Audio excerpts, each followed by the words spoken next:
Wrestling Podcast. My name is Shawn Micheals. This is Vader.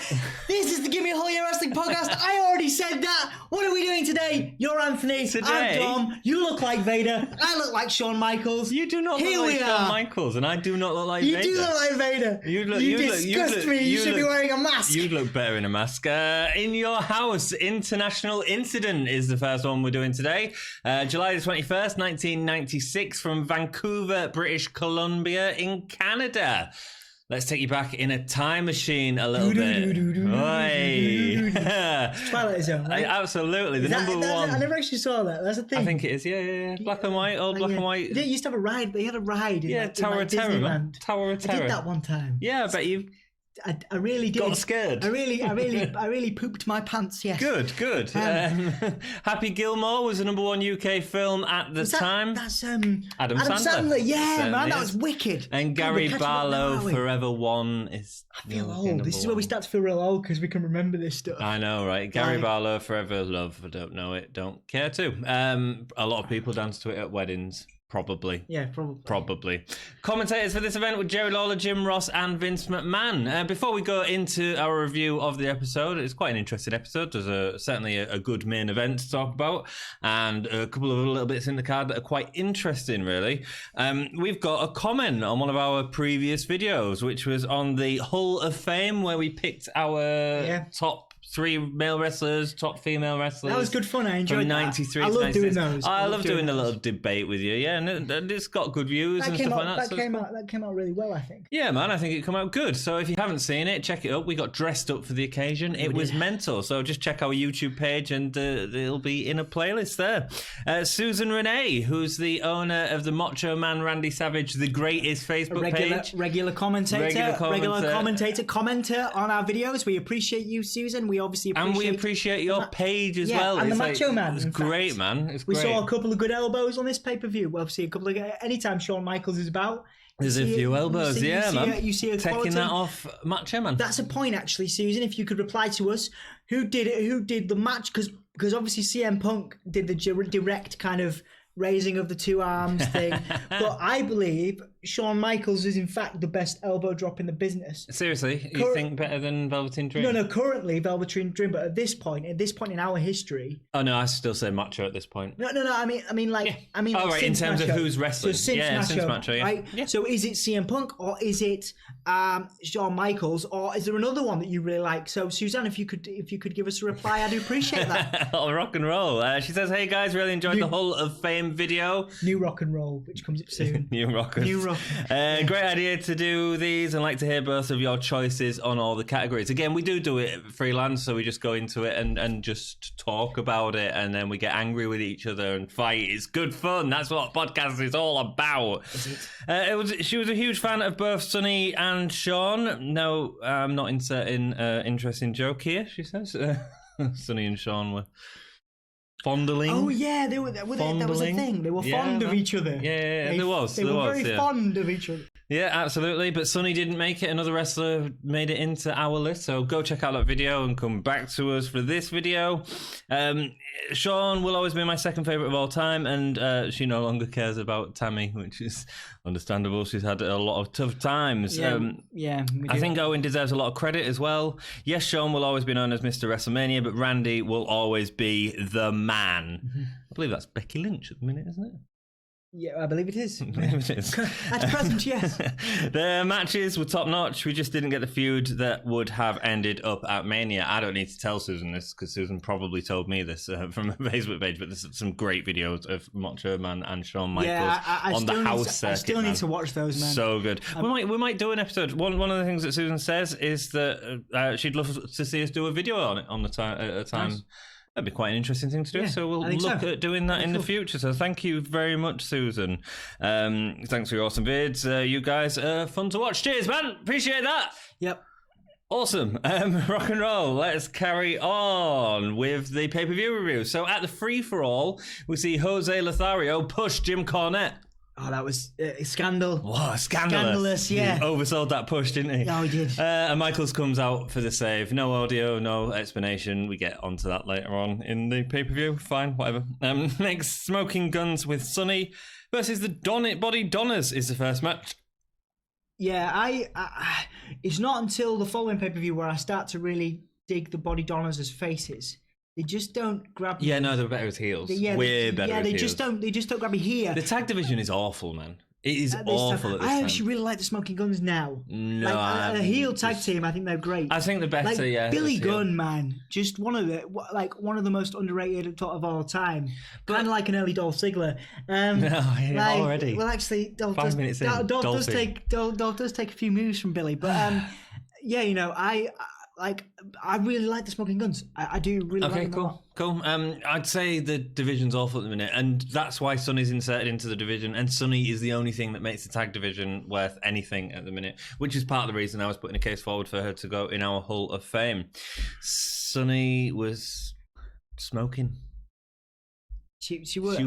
I can appreciate, and if Tammy, if you're watching, we appreciate your legacy at this time. We appreciate your form, and we appreciate. I don't think she's watching. You as a human being. Well, just in case. I think she's in jail again. I think right. so. I think so. Oh, sorry. She was at some point. Sorry.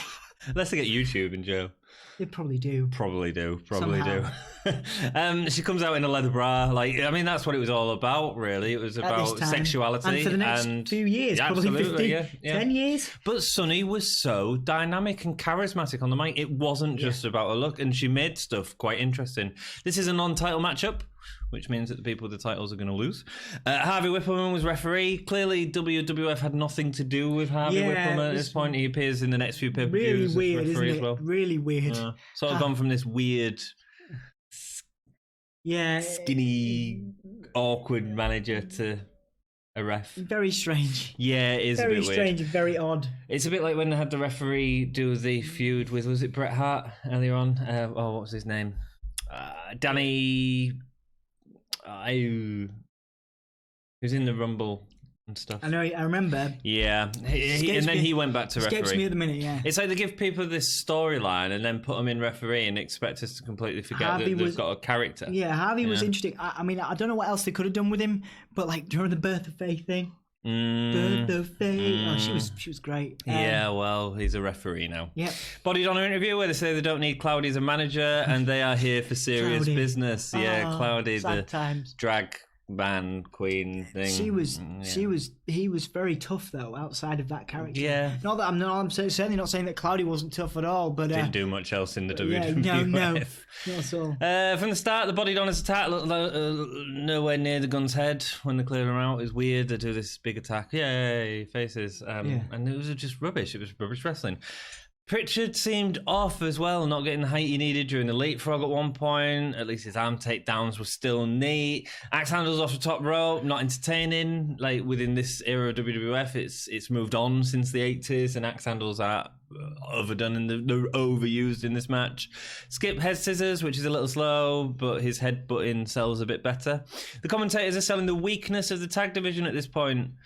The commentators shouldn't really be doing that, should they? I mean, it's not ideal, is it? You've got like the Body Donners, the Godwinns, the Smoking Guns, and that's about it. They're about to bring in the new Rockers, but again, that's a team that could have been unique, but they're using... Anytime you get a tag team that's like, oh, this is a new version of what we had before, you can't help but compare it to the version you had before, and the Rockers were great in the time. They had Shawn Micheals, who was at the top of the game. Yeah. Should have done something completely different with them too. Yeah, definitely. It's hard to tell exciting storylines with sort of them three main teams, the Godwinns, Body Donners and Smoking Guns, and they've inserted Sonny to try and tell them, but that's the most interesting part of it. Sonny collapses, which the cameras only just catch. Skip checks on her and is met with a slap in the face. Pritchard does his best to keep the ref's attention, but the Guns don't capitalise to make it mean anything. Yeah, I didn't get it. I don't get it. It's a very weird time, this, isn't it? Yeah. Ross says the Guns have slowed the match down. You could say that again. Out of nowhere, Skip goes to the top for a crossbody and Bart turns it into a really good power slam. One probably decent move of the match. Then Gunn gets in the ring. Bart has Skip on the second rope in a wheelbarrow position. Billy goes to leapfrog Bart, but Bart's upright, meaning that Billy can't actually get over his shoulders, meaning he just sort of like jumps onto him. Complete botch. The crowd end up laughing. I don't get it. Were they all high in this match, man? They attack Skip forever. There's no heat in the match, so it takes a lot to get behind Skip. He eventually gets a knee to Billy's lower region, meaning he can get the tag. And Tom Pritchard gets a win after Bart awkwardly holds him for a backbreaker, waiting for Skip to get off the top rope to deliver a drop kick, which ends up getting the win. Weird, yeah, very weird match. I mean, I don't like. It's a weird time in the card, and two teams that really like face smoking guns. I prefer them as heels, but this is just boring. They don't have a division around them. They seem to get over much more than heel smoking guns. Yeah, Body Donners as faces are like they're not. Then they just have a similar level of heat to what Humberto Carrillo has now on 205 Live and NXT, an incredible talent, but just no character, no real direction. And you look at a guy like that, and you look at the Body Donners, two very talented individuals, and as a team, especially fair enough. But they only work as heels, in my opinion. Yeah, completely agree. And the Godwinns are just a comedy team. And the Godwinns for this time in this era work really well, I think. But again, just nothing. You can't get any heat behind anything.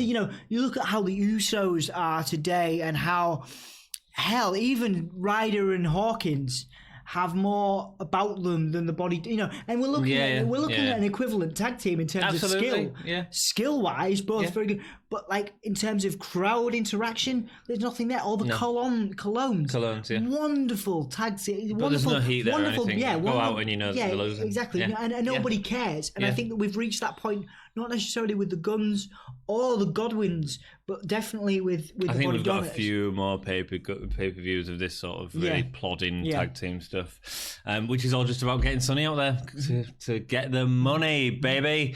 Perfect backstage interview with Cornette, claiming Jose Lavarios tried to get him with a switchblade, as we see Vader and Micheals again. Bulldog, Diana Hart, and Owen Hart stand patiently as Vader marches around the dressing room. I love Vader. Yeah, me too. He's great. Yep. Such a shame. Next match is Mankind versus Henry Godwinn. This wasn't supposed to be Henry Godwinn. No. This was supposed to be a match against Jake the Snake, but we're told that he's nursing rib injuries. Incredible. I don't know if it would have been incredible. It would have been better than this. Well, just a bit of a dream match for Yeah, absolutely. Yeah, no, I agree. But it would have been a way to put over Mankind over It would have been way better. And that would have been a much better use. You talk about the next pay-per-view, a point you're maybe going to raise next time. There's a very specific way that Jake is used in this period. And a lot of the times he's used really well in this, to put over like Stone King Cold, of the Ring 96. Put over Stone Cold Steve Austin, Yeah. Part of his legacy as one of the great sports entertainers of all time. Yeah, we won't say 100%. wrestlers, but as an entertainer, he effectively launched Stone Cold Steve Austin. Yes. And there are times in his career at this point where that's done very well. Mm-hmm. There are times when it's done less so. It's just booking. It's just poor. And a Mankind match would have been great stuff for Mankind. It would have been a great way to get him in. And again, Jake's great at promos, so that could have been really interesting stuff. Yeah. I don't think Mankind's character would have worked with the alcohol storyline that they was pushing forward. I don't think Mankind felt like the kind of character to get that deep into something as real as that. But it would have been a good match, and it would have been a good way to put over Mankind at the start of his WWF career, even though he's so over anyway. Was the audio in the pay-per-view was rubbish, couldn't hear the crowd during it. The Godwinns hoed down in the ring as Mankind looks really confused. I would be confused. Mankind goes down to his knees as Godwinn is running the ropes, using his head as a battering ram. Yeah, I didn't like it. It looked messy, man. It's a Bushwhackers thing, Bushwhackers throwback, and it's fine for that gimmick. But again, it's Mankind. Yeah, it's Mankind using his head. Yeah, I mean, it's. I had a few problems with this match, actually. A power slam followed by a clothesline send Mankind out the ring. There's a lot of against the turnbuckle stuff, but in my opinion, Mankind didn't have the chemistry that he had with other performers with Godwinn, as he was way too cartoonish. Yeah, and again, it wasn't supposed to happen. This wasn't supposed to be a thing. Obviously, it's a credit to both performers that they were able to pull something out, and it's not terrible. No. By any stretch of the imagination. They did all right for what they had. Yeah. But, you know, at this point when you're building Mankind up to be a monster heel, and you creepy heel. Yeah, creepy. And he's meant to be, you know, scary. And this was creepy. Like, I look back at, like, I'm going back to this stuff, and I'm remembering just how much and why I've always loved Mick Foley as a performer. Yeah. You know, he's amazing. He wasn't the world's greatest wrestler, but right up there with Shawn Micheals. Storytelling, incredible. As an entertainer. Oh, 100%. As an you know, we're here to document and talk about sports entertainment.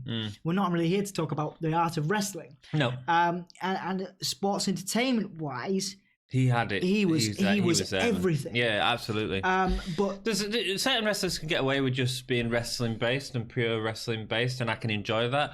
But even like even today, you look at like Daniel Bryan, who was a wrestler's wrestler. You look at Johnny Gargano, who was a wrestler's wrestler. Yeah, and they've become really good at sports entertainers. Yeah. You know what I mean? They've adapted really well. You wouldn't have imagined Daniel Bryan. Or Bryan Danielson as he comes in as a technical wrestler. You know, the independence king, being the what is it? The planet's champion. And you think they've really worked on that character to get themselves over. Yeah. Sorry, I've kind of gone off point. No, it's okay. No, we'll carry on with the match. Mankind, and this is a big problem I've got with the match. Mankind exposes the concrete on the outside before delivering a neck breaker on it. Okay, it's Mankind's thing, right? It's Mankind's thing, hurting himself, and hurting others on the concrete. And it works with his, maniacal, creepy, crazy. We didn't need it for this. I know, but I don't want to see Mankind at a B-level pay-per-view, taking big bumps. And, Mick Foley, he's walking around, really slow today. He's in a lot of pain, and it's because of stuff like this. Now, I get it during the Hell in a Cell match, and I get it during these big monumental moments. What you're saying against the Godwinns, I don't need to see it. What you're saying is he could have been more economical with Yes, absolutely. Yeah. Do you think he would have the legacy he does today? Yes, if he had been more selective. Yes. Cool. Yeah, because them iconic moments. I don't disagree with you. No, I don't disagree with you. I think that Mick Foley would tell us both to do one. If we sat in front of him and said, "Hey Mick, you could have maybe looked after your body a bit better." But maybe. I mean, I'm sure he's very happy now. I just see this and I just think, oh man, did that need to happen there? But as a fan, it looks cool. It's a bit of a holy chip moment. Holy chip moment, yeah. Mick takes a ring post to the fence, followed by a clothesline, which sends him flying. Godwinn throws Mick off the apron onto the exposed concrete. Excuse me. All right. It's rough. Yeah. It's rough. Yeah, I don't. I get that he goes out there and he's putting on a show for people and he's putting his body. I just, if he'd just been a little bit more careful. Yeah, and with picking the moments, he could have had a longer career, and that's great, easy to say in hindsight. I think later on, you do see him slow down a little bit, quite literally, when he gets the shirt and tie thing and the tracky bottoms. Yeah. It's interesting though because I keep coming back to this in my brain. Remember the final match that he had, Triple H, Cactus Jack, the retirement, the first retirement match. Yeah. 15 years. It was a 15-year career at that point, and you don't think about it like that's not that. You look at other people's careers and you think, wow. Yeah. 15 years is a long time. But you got other people out there, going way longer. Dragging out the dead man again. But they're still in better, I'm not going to say better shape, but they're in better, they can move the body around. They looked easier. after themselves more. And Mick did incredible in terms of he was able to work in a career that wasn't built for him.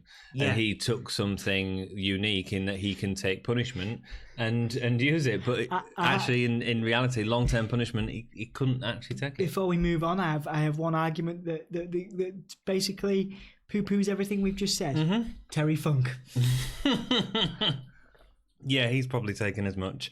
Godwinn misses a slop drop, and Mankind gets a mandible claw for the win, putting Godwinn to sleep. Good to see the mandible claw still staying strong. That looks ferocious. And you see he's clutching it afterwards. Yeah, he's rubbing it on his face. You just oh, yeah. It's a great finisher. It was all great character work. Yeah. But you're just yeah. he's nursing his fingers. He just stuck down someone's throat. And he's like. like this. I'm just like, gross. That's the character, man. That's the good character work that he did. Piano for the victory. Piano. I mean, the big spots, they were good. Seeing the concrete, I just don't think they were needed in this. And Godwinn wasn't a good matchup for Foley. I don't think the two had a great chemistry. Yeah. Pillman comes out next. He's in the superstar line with the Body Donners. Pillman getting really close to the bone again, man, and he says that the Body Donners want to double team Sonny. Pillman come in and he was constantly dropping these like.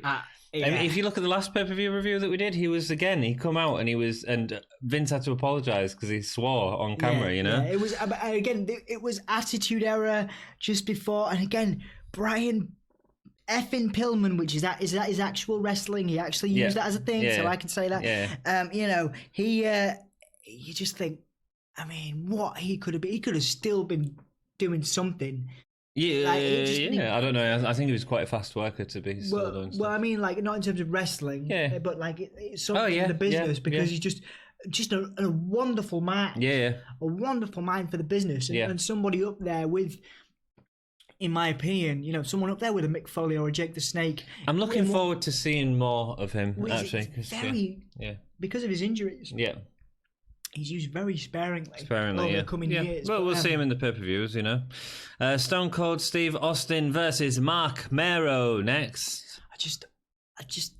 I remember one of the last episodes I was saying that how much Mark Mero, I don't give him enough credit, and I love his in-ring work, but it just doesn't excite me.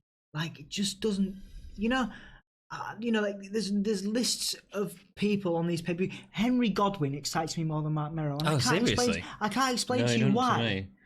Maybe it's a gimmick thing, but I don't know. It's personal taste, and obviously, you know, we're here to talk about it, and obviously my opinions aren't going to be everyone else's opinions, of course. But he's the least exciting, engaging. Okay, all right, okay. The Body Donners, okay.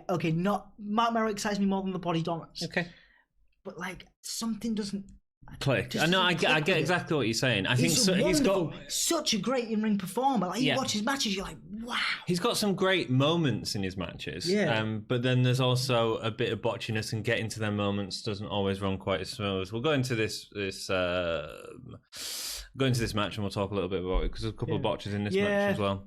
They replay the moment where Austin split his lip at King of the Ring as Mero inadvertently kicked him in the face. That's when he sort of pulled him back from behind and kicked him in the face. Austin had good running his ropes here, very fast, and Mero working over his arm was nice and fast. Good to see two technical wrestlers, and they were both great technical wrestlers at this point. Austin was a great technical wrestler at this point. Austin generally escaping with his brawling attitude. If you to compare him to someone in the modern era, it's quite similar to Pete Dunne in terms of how he escapes. You know, he's going to get out of it by beating his way out of it. It's not just going to be a clever way of reversing it. Yeah. We cut to Marlena, who is with an usher telling him what to write on the old interweb. I hate it when they do stuff like that during a match. I mean, I understand why they're doing it at this point, but yeah, it's like, no, just let the match play out and do it at the end of the match, man. You know. Mero goes for the same backwards legs takedown that he did at the King of the Ring. So the same move that he did on Austin, which split his ring really badly. He does that in the ring to Austin. It goes fine this time. It doesn't hurt Austin, and that shows a lot of trust between these guys. For Austin to say, okay, look, please, you know, 18 stitches last time you did this, but like, okay, just we'll do it again. Be careful. Yeah, totally. It's cool. I like it. It's nice to see that. Austin drags Mero into the ring post on the outside and slingshots him into the ring post, but there isn't enough leverage. Mero sort of stands on his feet to then go over to sell it, which doesn't make it look convincing at all. Austin with a finger off the second rope before delivering a knee into Mero. The attitude of Austin, we're still seeing that developing and sort of coming through. Nice improvisation as Austin goes for the leg on Mero hanging over the rope, but moves it out of the way.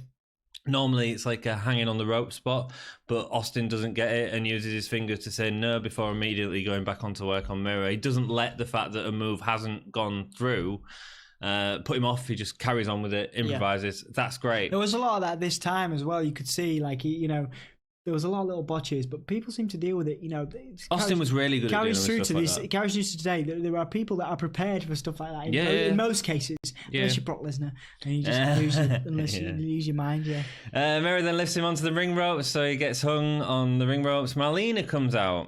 A Stone Cold has Miro in the powerbomb position.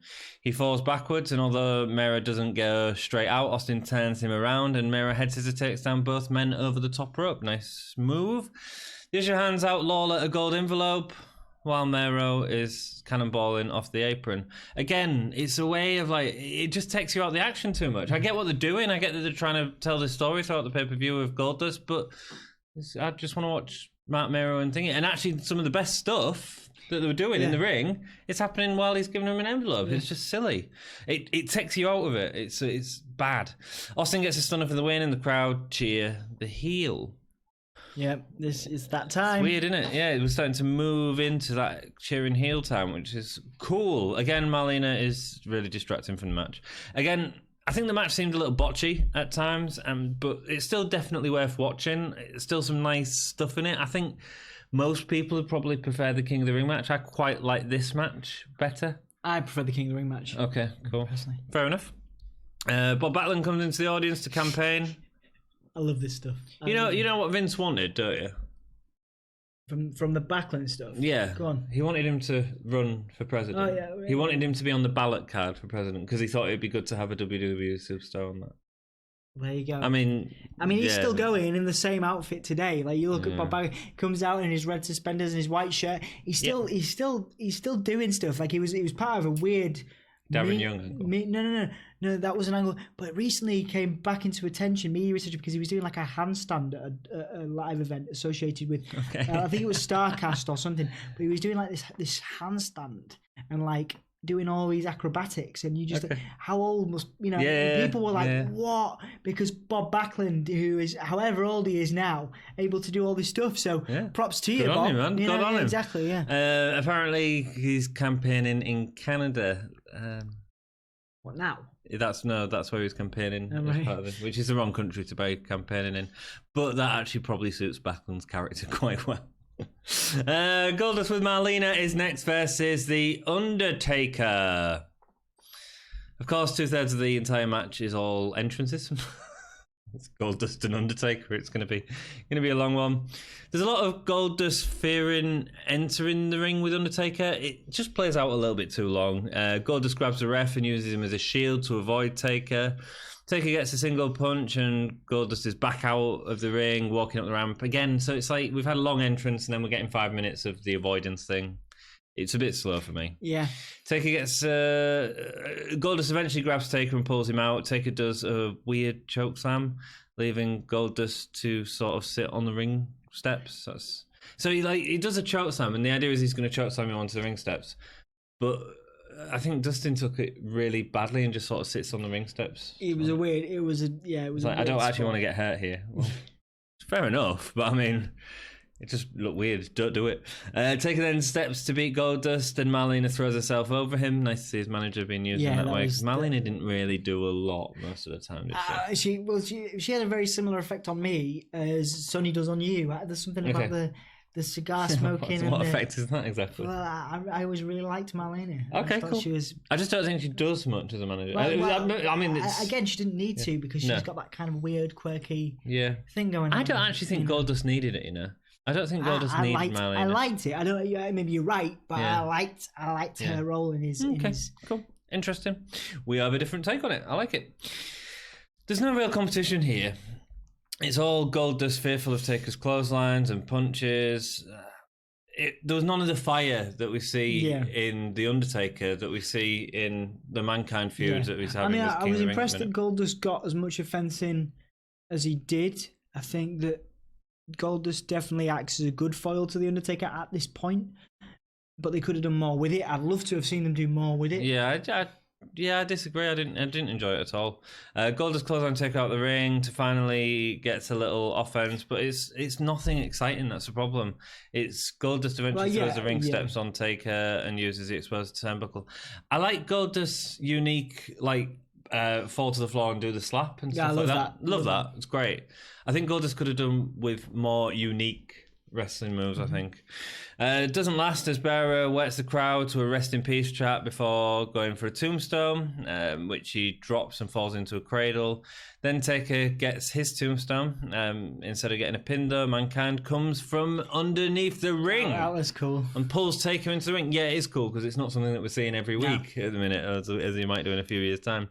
They all start smoking and the lights flicker on and off, but Taker rips through the other side of the ring, coming up behind Mankind and attacking him up the ramp. Taker has won by DQ. Yeah. I mean, the match was rubbish. I like the ending. The whole. I don't think it was rubbish. I think it was. I mean, it was okay. I think Goldust and Undertaker have better matches in the future. I will say that. Like I say, I really think they could have done more through history. Mm-hmm. People forget. Like I said, I think I've talked about it in the previous video. People forget Goldust had this feud. Had this time with the Undertaker. Oh, some of the promos from it are sensational. Yeah, was very much. This is Undertaker's right. So Goldust is a huge part of that. Yeah. And, so again, the promos were exceptional. But yeah, I think they could have done more with it. Yeah, and I just think in the ring, the two are just a little... Because Goldust is doing the whole avoidance thing anyway. Like, you can put Goldust in a match with someone quite fast and it can suddenly become a really slow match because of the avoidance and putting the dead man who's slow anyway, intentionally slow, it just doesn't play well for me. It's a great advert for SummerSlam next. I never talk about the adverts, but I'm talking about this one, which sees WWF superstars going for Olympic gold medals. Ahmed Johnson is doing the hurdles, but instead of jumping over the hurdles, he's running straight through them all. It's quite funny. I think there's a couple of these types of things in the next pay-per-views as well, and they're entertaining, aren't they? Yeah, the adverts are really good. Shawn Micheals doing a long jump, so it's all about the Olympics and stuff. It's funny. The crowd goes to... the camera goes to the commentary team. So the crowd is constantly behind them, Burger King and all that, the general sort of stuff, messing about with them. And there's a security guard that's telling them all off for chanting behind them. It's really just right. I love stuff like that. Yeah. When you go to a live event and there's always one security guard who's over keen. Yeah. Who's behind the commentary that night. Really funny that they caught some of it on camera. Anytime someone stands up to cheer or something like that, he's like, sit down. He was Judge Dreadman of security guards. He's hilarious. Mankind and Undertaker still fighting backstage. These squeals. It's where you get the ladders falling on, so the match is carrying on before the camera blacks out. That whole, again, this whole part of Mankind thing, which drops out, of course, as he becomes more, it becomes the kind of corporate Mankind, which obviously leads into everything else. This was genuinely, we've talked about this before, freaky, man. The most sort of chilling character you had maybe ever. But up until this point, and we talk about some of the stuff that happens in future pay-per-views, genuinely unsettling. Genuinely unsettling. And it was all, the mind of Mick Foley. It's great. Who, we forget had already had a Cactus Jack. Career, yeah. He'd already had Cactus Jack. He'd already been, and this was another alter ego of his sort of making. And you just think, wow, you know what I mean? Mm. But definitely creepy. Anyway, sorry. Yeah, no, it's all right, man. It's all good. Yeah, Vince is talking about Cornette, who has guaranteed the audience that if the heels lose the next match, then he will give them all their money back for coming. So guess who's winning tonight? You know what would be interesting? If that happened, because WWE could take the hit. If that happened at an event at some point soon, and they had that sort of heel guaranteeing, and then they lose, I think that, and then they actually give the fans the money back that came, because they're still making money off the network and everything else and all that. And these days, I think something like that could be really interesting and really throw us off. Yeah. If Brock Lesnar had come out and said, I guarantee you all your money back for your WrestleMania ticket if I lose, and then lost to Seth Rollins or whatever it is, you can do it. You don't do it at WrestleMania. You do it at a smaller house show, a smaller show. But the idea that we'd all be like, well, it's obvious who's, and then it turns out the other way. That'd be really interesting. Vince is talking about Cornette, who's guaranteed that. So we see a recap from the King of the Ring when all 5 men in the next match come to aid Bulldogs on come to the aid of Bulldogs or Shawn Micheals, depending on whose side it was on. The 6th man in that was obviously the Ultimate Warrior. We talked about this in the last episode. Gorilla Monsoon has suspended him. Yeah. Obviously, he hasn't expended him. This was to do with his attitude with Vince at the time, trying to push for more money and not actually working. Yep. And then he got laid out, didn't he, on a broadcast? He got laid out on Raw, wasn't it? To set this up. Yeah. All very weird. Yeah, I mean, at least the 3 heels in the team beat up Warrior to send him out. So because that was Warrior's last match in the WWF. At least the heels got the win, so he got that rub off beating up the Warrior. It came across well. Michaels, for the heels, anyway. Yeah, absolutely. Michaels and Ahmed Johnson have got Psycho Sid. Huge babyface. I hate Psycho Sid as a babyface. I hate Psycho Sid. When I was growing up watching this, I loved it. I loved it. I get it. The character's great. The music and the character, I think. And he's like... That's not face music, though. I love that music. It's not face music, though. It's got the Psycho... I loved it. Wah. I loved it. I thought it was great. I'm a face. Hey. It's the anti-hero thing. Everyone loves that. Everyone loves the anti-hero. No, like people Psycho's do. Not an anti-hero. Psycho's just a horror movie killer. I liked it. Should have been a horror movie killer, man. Sid should have been a heel.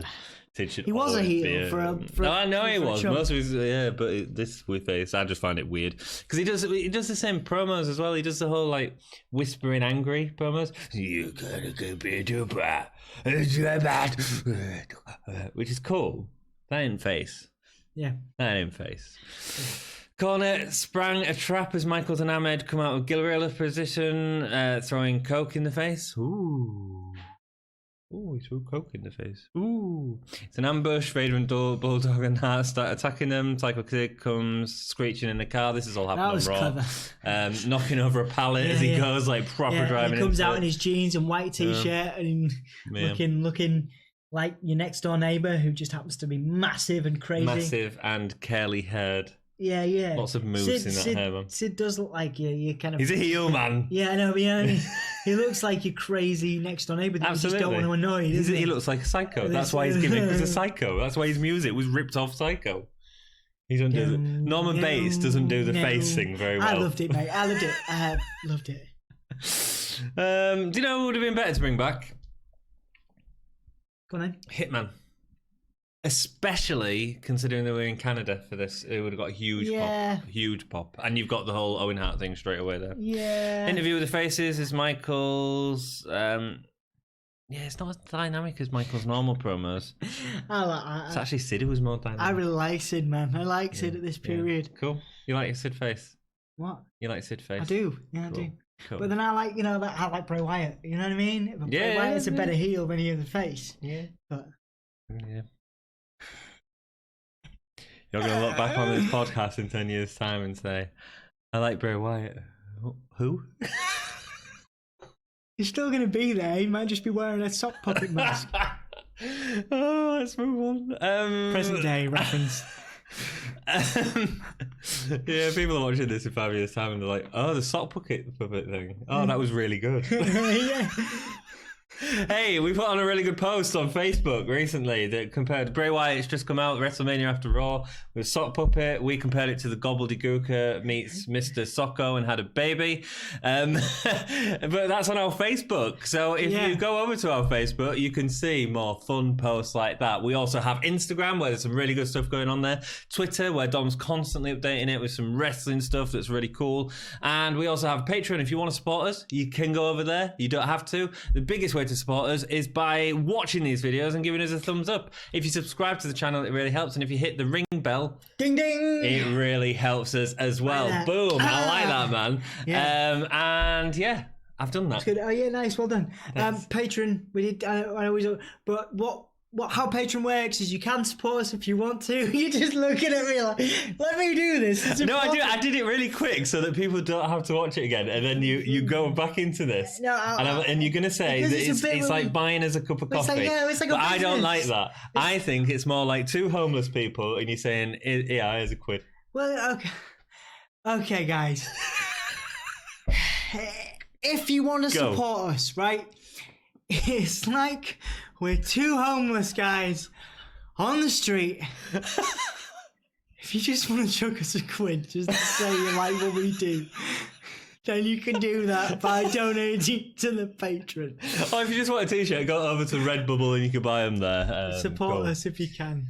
Let's I'm going rock to it this continue way. using the. I'm going to use the coffee one, man. That's, You use whatever you want, mate. You use whatever you want. Just Meh. speed through it because people want to just listen to us talk about wrestling. wrestling. Oh, man.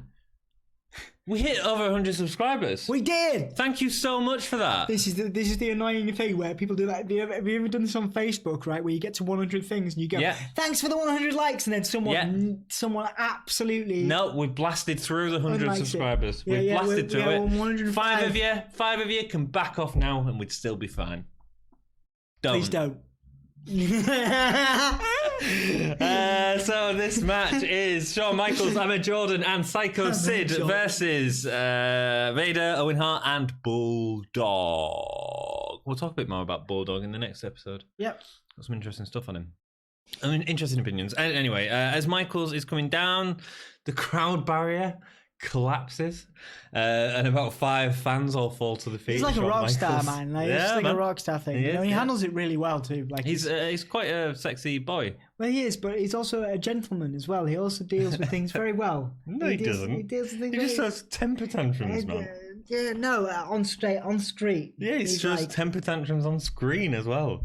not this time. Not this one. The last match he did with the Bulldog and Well, I suppose- SummerSlam yeah, 96 is he has a coming little up. moment. He has no. I'm talking about with the fans. That's what I'm talking about. With the Okay. fans. Like, Okay. with the fans, Okay. he's very like complimentary. You know. Do you know what I love when the barricade fell over and all the fans fell onto the floor? Lawler was laughing. Lawler was has some laughing. very close to the bone moments It at this was time, good, it was and he's good. pretty funny. But like, yeah, there's a moment with Vader, isn't there, coming up where there's a botch and Yeah. you could see him like on, there's no way. He's like Yeah, He's like yeah, proper, yeah. Sid comes down with his traditional Psycho music. I'm going to talk about Psycho Sid's music, unless I'd already talked about it. You So have let's already move on. talked about it. Vader starts off against Ahmed, but Vader wants Micheals. Remember, if anything, that was my Vader impression. Nah, Thank you.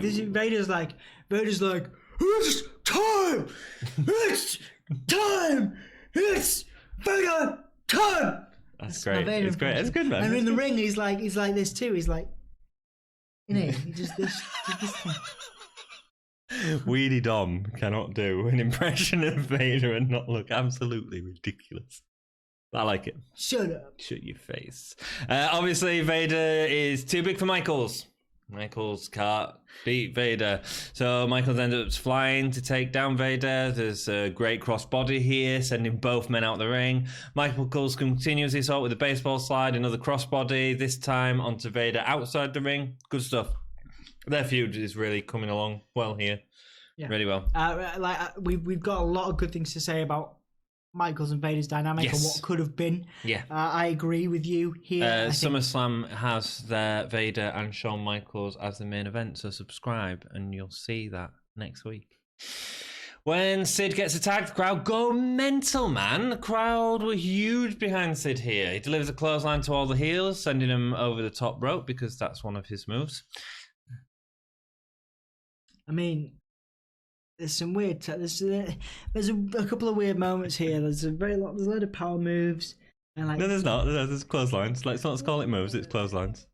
Well, It was just clotheslines. That's what I was referencing with the power moves. Yeah, no, but it's not moves. It's Not like- plural. Just single a move. bunch of clotheslines. It's a power A move. number of clotheslines. There are a number of clotheslines from all combatants, with Yeah. exception to Michael. I mean, Sid, Johnson, Vader, Bulldog, Yeah, and Owen. Owen doesn't do any clotheslines. yeah. Michaels doesn't do any clotheslines. Delivers the clotheslines. Delivers the clotheslines. Micheals and Ahmed come in to celebrate. That The only Vince did a move. Not Vince. Sid did a move. The only clotheslines that Owen and Michaels do are those really well done double clotheslines. You know, Yeah, they clash with people in the ring, and Yeah, they yeah. all both they're brilliant. They're great. They're both really good at those. They are really good. Owen Hart attacks Sid from behind so that Sid doesn't have to rely on bringing out his second move. But Sid turns around. Obviously, Hart sells it incredibly. Oh, what have I done? Oh. It's great. It's great. Owen Hart, man, is incredible.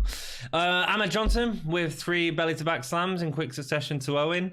Ahmed gets a nice spinebuster on Bulldog before the Pearl River plunge, and Vader breaks up the tag.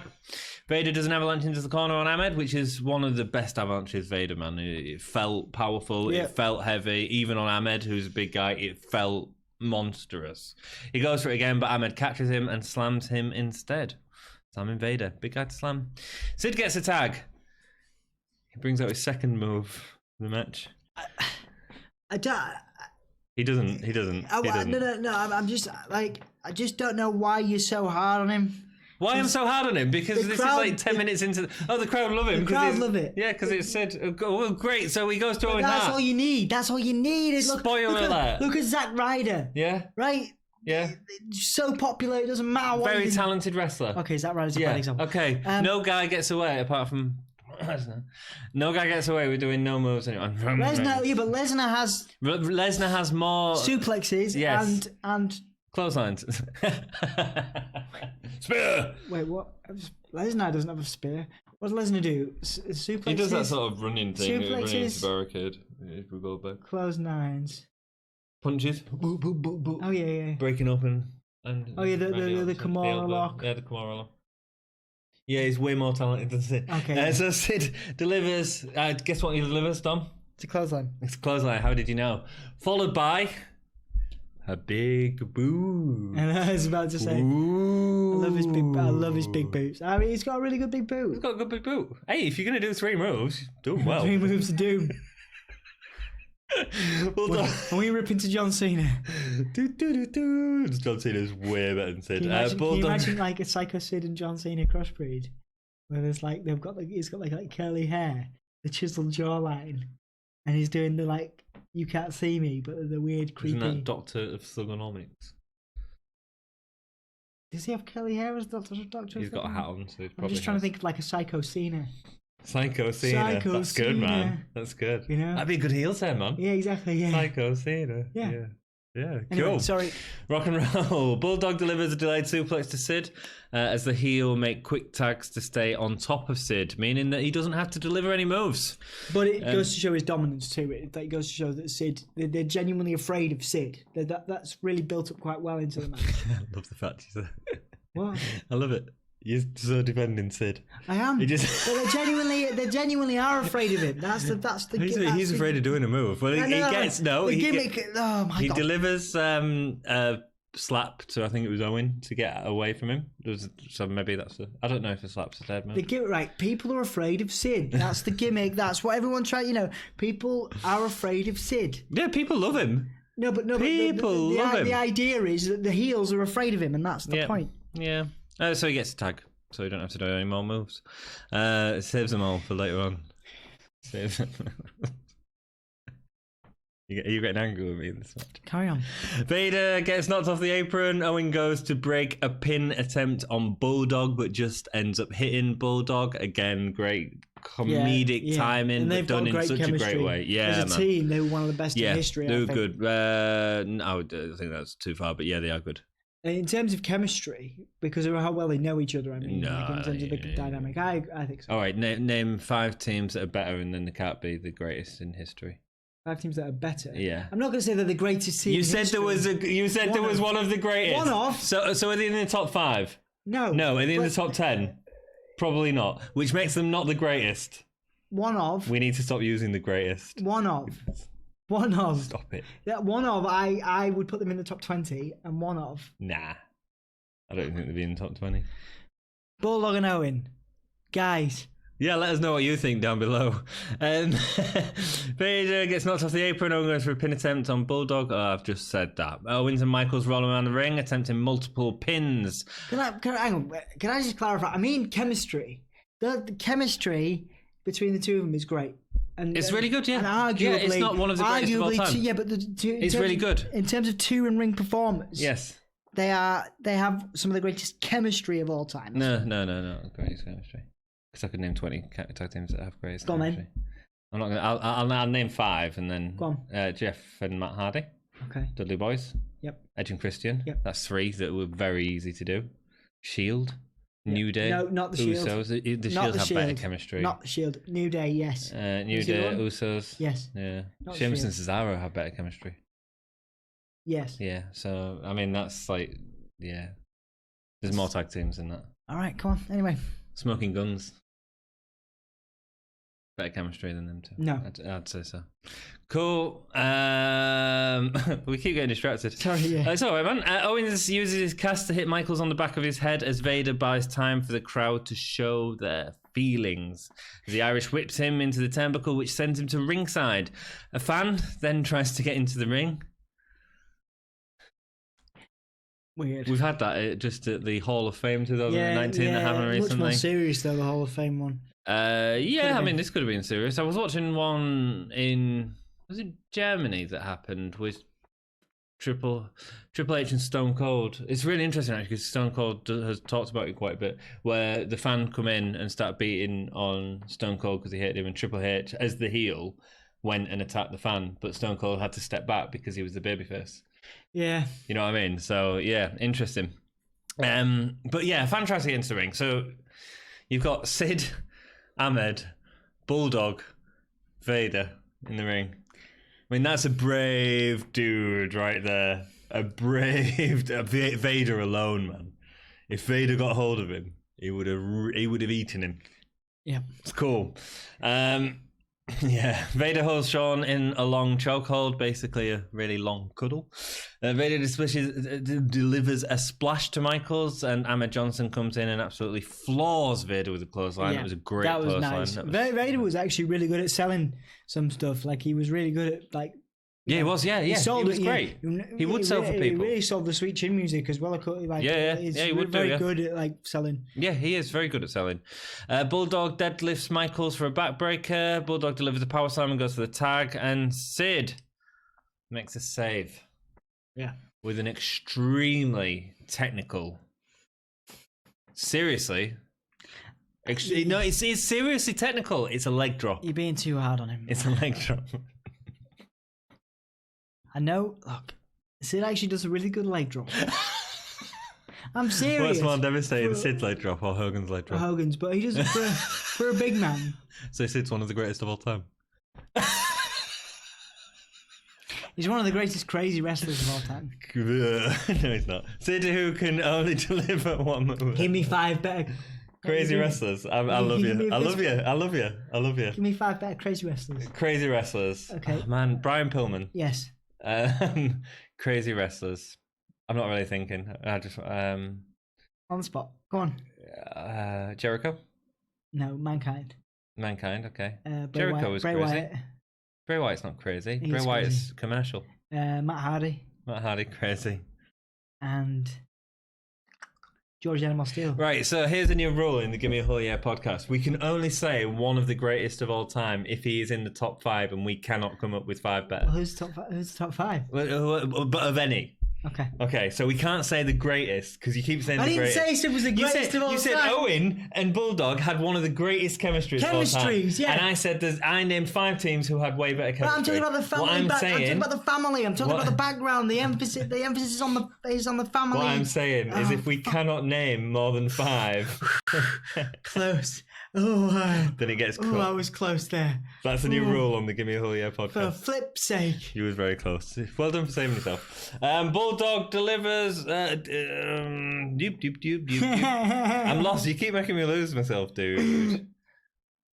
Oh, the technical leg drop. Yes, technical leg drop. The technical leg drop for Sid. Sid, who can only deliver one move at a time, delivers a power bomb. I like his power bomb. He had a great power bomb. One of the greatest power bombs of all time. No, there's 5 better. We're not even going through it.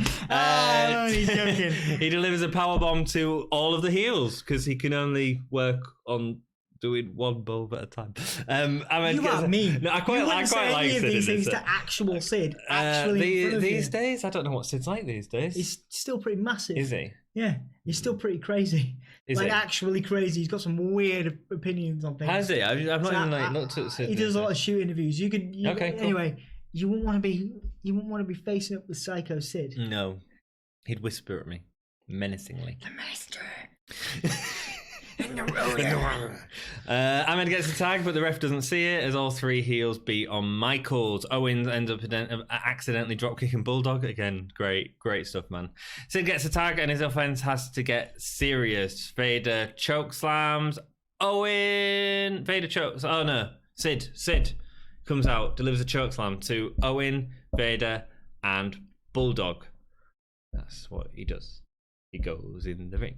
He All has right. a move. We've got a he podcast delivers to a finish. move. Listen to me. He got paid more than, a lot of people get paid to do physical moves on people. He has a good choke slam. He has a good choke slam. He has a good power bomb and a good leg drop. I'm looking for in-ring storytelling, dynamic sports entertainment. All right. It's not like he's Bulldog. got promos. All right. It's a great match. Ahmed and Bulldog fight on the ringside, whilst Michael holds Cornette. Vader comes behind with Cornette's racket, but Michael spots it. Michaels tunes up the band, but Vader crashes it and then gets a Vader bomb for the pin on Michaels. Great match. Yeah. I know we've been joking all the way through it, but great match. Yeah. Great ending. Vader winning. And then Perfect. afterwards they have the nice hip faces stamped tall. They clean house. Do you know what I really like about it as well? Who got pinned? I just feel like who got pinned on this one actually? Michaels. Oh yeah, shit. Yeah. Oh. Michaels got pinned. Michaels did get pinned. That's great. That's Michaels great. Like how many of these sort of six-way tag teams? Of course, because he has it's the Vader bomb, isn't it, for the finish? Yeah. And then they try and recreate it the next pay-per-view. Yes. But if you think about like a champion getting pinned in a six-man tag, not WWE these days tend to put the six-man tags or the extra person in the ring so that they don't have to get the champion looking weak. It's nice for building the feud as well, because if you look at it, it's a decisive win too. Yeah. And it's a shame because we look at the future pay-per-view, obviously, where they're main eventing, and if he'd have just gone for that Vader bomb again in exactly the same situation, then he probably would have won the title and it would have been a whole different story. Yeah. But Shawn Michaels likes politicking. yeah, there you go. It's ironic that he doesn't like Hulk Hogan when he politics more than Shawn Michaels. It's funny that he had a bit of a blind spot there, because you just think it's such an iconic. Because Michaels doesn't go down for a 1, 2, 3 at this point in his career for many people. No. Should have done for Vader. Oh, but anyway, we'll talk about that in the next episode. I genuinely think that Vader should have been a world champion. Should have had a run with the belt, however short. 100%. However short it should would have been been at SummerSlam, but we'll talk about that more in the next episode. Doc Hendricks interviews Gorilla Monsoon, who announces part of the SummerSlam card, including Mankind and Taker in a boiler room. That was good. I also want to add, I genuinely think the end of this match was really well done too, because they do have the faces clean house at the end. They do have them come through. They do fight. That's fine, but the champion's been pinned. That's the important part, and that's what moves the story forward. They stand tall at the end, and I think that sends people home happy. And it's cool. Yeah.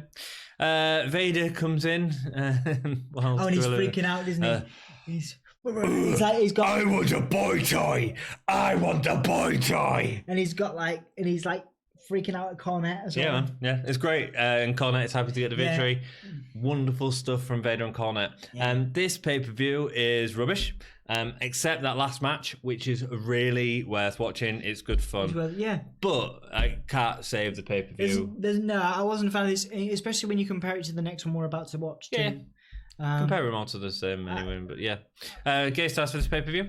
2 out of 5. 1.5 out of 5 for me. Best match? Triple threat. Just the last match. That's all that's worth watching. Best performer in that match. Michael. I'm gonna go with Owen Hart. I thought he did a wonderful job. Owen was great. I like everything he's doing with the cast at this time. Yeah, and I like the whole accidentally hitting Bulldog stuff that happened multiple times. It was really neat. There is a question in my notes that I was going to bring up to this.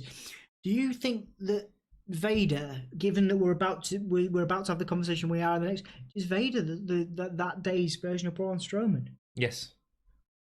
It came to me in my notes, and I was thinking, I would ask you about that. It was like bad booking, because should have been, so much more. Could have been built into something. It was all written down. And again, he has the feel good moments, like. He has the not feel good moments because Strowman has loads of really big moments at the pay-per-views and stuff where fans cheer for him. Obviously, Vader's a heel at this point. He has the big moment against Michaels to win.